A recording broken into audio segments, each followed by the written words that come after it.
All right. Well, now that we've got this all reassembled, all the keys are in, make sure you take the time to put the guards back on the back so the keys don't pop off.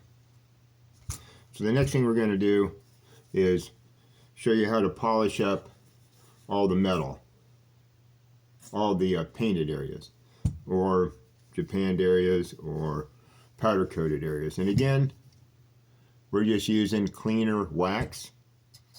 And what we do is we're just going to cover all the painted areas with just a thin coating of this.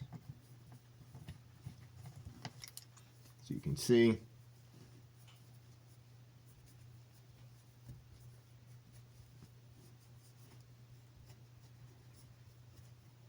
Once we have that done, we're going to let it sit there a minute. Then we're going to go to our Dremel. And these are just the straight polishing heads. I'm going to start with one that's already used to help get the dirt off. And again, as you can see here,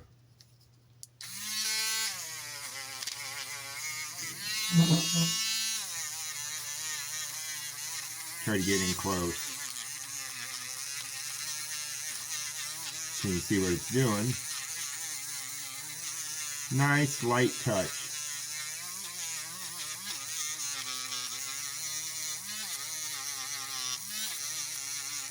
And again, it depends on what your goal is here. This is not a piece that's bound for a museum. This is for my own private collection.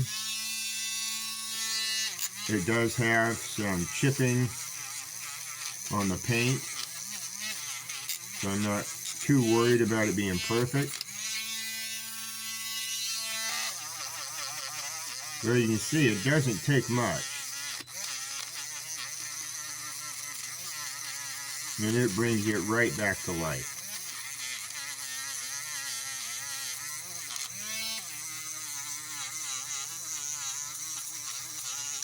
And again, you can do all this by hand rubbing it for hours, and you might get a little bit better result. But after doing this for a number of years, I've learned that my hands get tired pretty easily.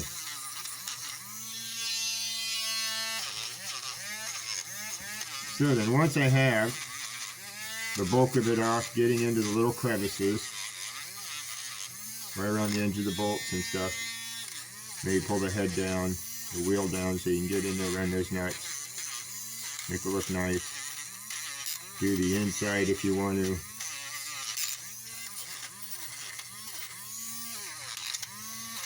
Like I said, normally I would use my polishing wheel, save time, but I don't do that with the head, my Dremel thing over there that we've been using. But I don't want to do that with this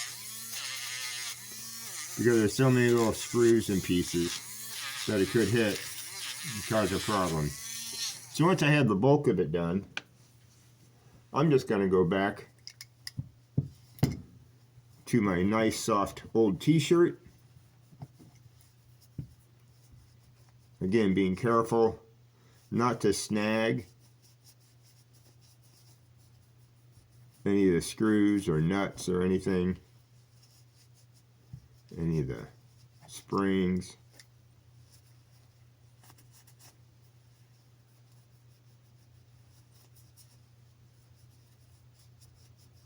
And after literally just a few minutes, you can see how much shinier that is. So now it's ready to be reinstalled back on the machine. So, how do you put these on the machine? Very carefully. There's a trick to it.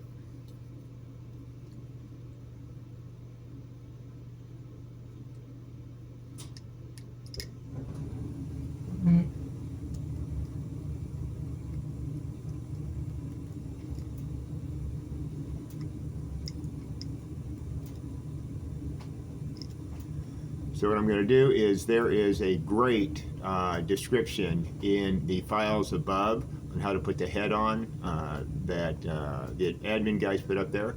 And what I'm going to do is review that one more time before I put this on, because this is the last most important step. And if you don't get it just right, you can cause problems. So I'm going to take a few minutes, I'm going to read that, and then we're going to come back and show you how to reinstall the head.